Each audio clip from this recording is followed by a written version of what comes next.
Net प्रकरणाचे धागेदोरे बीड नंतर आता अंबाजोगाईपर्यंत गेलेत। अंबाजोगाईमध्ये सीबीआयकडून 2 विद्यार्थ्यांची चौकशी करण्यात आली आहे।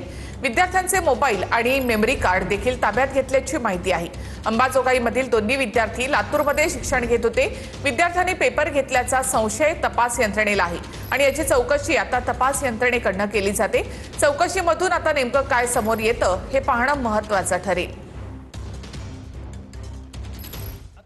पेपर फुटी प्रकरण पाहिजे संपूर्ण महाराष्ट्र गाजताना या ठिकाणी पाहिजे सीबीआयने अनेक ठिकाणी धाडी देखील टाकली आता आणि आज पाहिजे सकाळी तासापूर्वी पाहिजे अंबाजोगाईमध्ये सीबीआयचं पथक या ठिकाणी दाखल झालेले आहे। त्यांनी अनेक ठिकाणी चौकशी देखील घेतलेली आणि या ठिकाणी पाहिजे तर अंबाजोगाईच्या एका भागामध्ये पाहिजे त्यांनी 2 विद्यार्थ्यांच्या ताब्यात घेतले, त्यांच्याकडून त्यांची मेमरी कार्ड असेल, त्यांचा मोबाईल असेल, हे देखील ताब्यात घेतले आणि त्यांच्या चौकशी देखील निश्चित काय होते। या ठिकाणी पाहिजे जे नेट फुटी प्रकरण पाहिजे त्याच्यात सगळ्यात मोठा जे मासा होता लागला होता ते मोठे गावकर त्यांना देखील पोलिसांनी ताब्यात घेतलं। त्याचं काय निष्पन्न होतं हे देखील पाहणं महत्त्वाचं ठरणार आहे। संभाजी म्हणजे टीव्ही अंबाजोगाई बीड।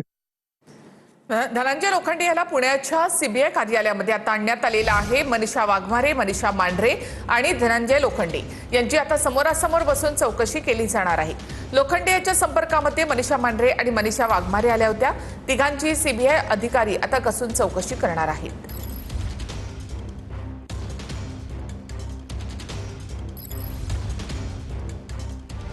नीट पेपर फुटी प्रकरणात बालरोग तज्ञ डॉक्टर मनोज शिरुरेला सीबीआयनं पुण्यातून अटक केली आहे। मनोज शिरुरेनं मोटेगावकरकडून स्वतःच्या मुलासाठी पेपर खरेदी केल्याचा आरोप आहे। सीबीआयनं मनोज शिरुरेला लातूरहून चौकशीसाठी पुण्यात आणलं होतं। चौकशीनंतर मनोज शिरुरेला सीबीआयनं अटक केली असून तो मूळचा लातूरचा असल्याची माहिती आहे।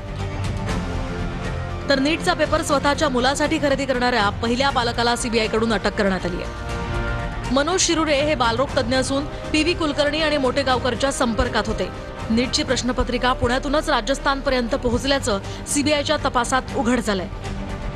पुण्यातील आरोपींकडून टेलिग्रामच्या माध्यमातून प्रश्नपत्रिकेच्या पीडीएफ फाईल्स गुरुग्राम मार्गे राजस्थानमधील विद्यार्थ्यांपर्यंत पोहोचवण्यात आल्याची माहिती समोर आली आहे। त्यामध्ये 150 प्रश्नांसाठी 10 लाखांचा व्यवहार झाल्याचंही तपासात निष्पन्न झालंय। तर दुसरीकडे प्रमुख आरोपी मनीषा मांढरे आणि मनीषा वाघमारेला चौकशीसाठी दिल्लीहून पुण्यात आणण्यात आलंय। दोघांचीही सीबीआयकडून समोरासमोर चौकशी करण्यात येते।